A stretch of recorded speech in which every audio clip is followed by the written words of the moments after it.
pääse tosta vitsi reijästä? Eiks meillä on hiiltä, kun mä haluaisin reijästä? Mun huoneessa on sun telkkarin antennijohto. Katkesko se perseestä, jos ei oo netti? Ei kyllä kannattaa seikkailemaan.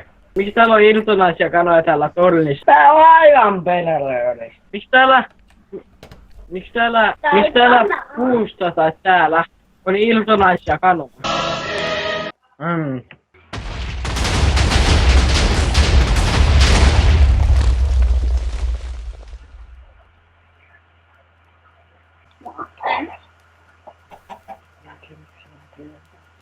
En mitään. Kai.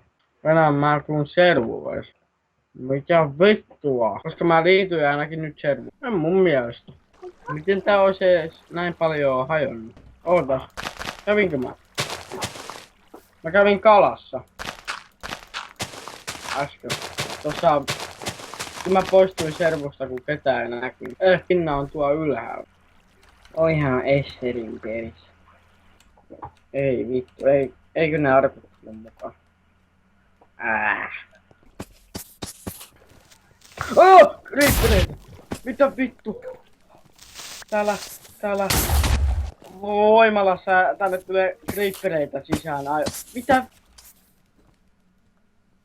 Tää koko servu menee ihan paskaksi. Mä oon voimalan sisällä miettimässä mitä tekis. Niin yhtäkkiä creepereitä on takana ihan vitusti. Mä vielä ajattelen itsellään täällä ilmaa. Mä oon nyt tässä vanhan talon kohdalla, mä näen kun sä lentelet tuolla. Yhtäkkiä mä vaan räjähdin. Mistä en ota creepereitä?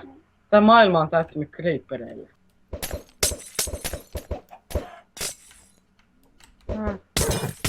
Mä eksyin siinä tällä.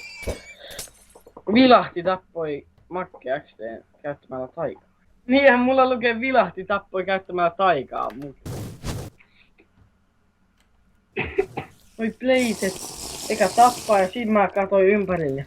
Koko vitun alueen laavalla täyttynyt. Nyt alkoi tulee hämähäkkää ihan vitusti. Joo vitusti hämähäkkää. Kuuluu vaan tum. Tää on tullut Tossa on kauhea torni kivistä. Tommonen yhden blokin ihan saatanan korkea torni. Toi torni vaan kasvaa. Eikö nyt se on yhden blokin kokoinen, mut nyt sinne alkaa tuleen taloa tonne ylös. Niin tuolta taivaasta alkaa sieltä tornista sataa laavaa.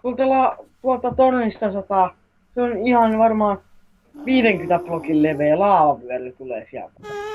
Siis tää olisi oikeesti pakko sun nää. Tää on ihan vitun. Toimiiks sun servu ihan hyvin? Ei, tää on laava ympäri. Tää on se laavaseinämä, jossa mä nytkin on sisässä. Se on tehty niinkö eka semmonen, että sinne laavan sisälle niinkö pääsee. Ja sit se on niinkö tyhjää. Siis toi on ihan vitulli. Toi niinkö isoni vielä isoinen mistä on toi laavaseinämä. Se on siellä tehty torni ja sieltä tornista niinkö lasketaan laavaa. Ja nyt tää koko servun pinta mitä mä näen on täyttynyt laavalla. Ja nää kelluu täällä nää noidet ja nää laavassa. Jos tää on häkkäröity, niin tää on häkkäröity todella hyvin tää peli. Nyt täällä on vettä! Tää laava muuttuu vedeksi kun mä... Kyllä saa olla todella taitava häkkäröijä jos osaa. Mä oon täällä tornin sisässä, jossa on tätä vettä. Siinä on niinkö osissa, muutama tasanne aina. Mä oon nyt tasanteen päällä. Siis tää on tehty todella hyvin tää torni. עושה שלום במרומיו, הוא יעשה שלום עלינו ועל כל ישראל.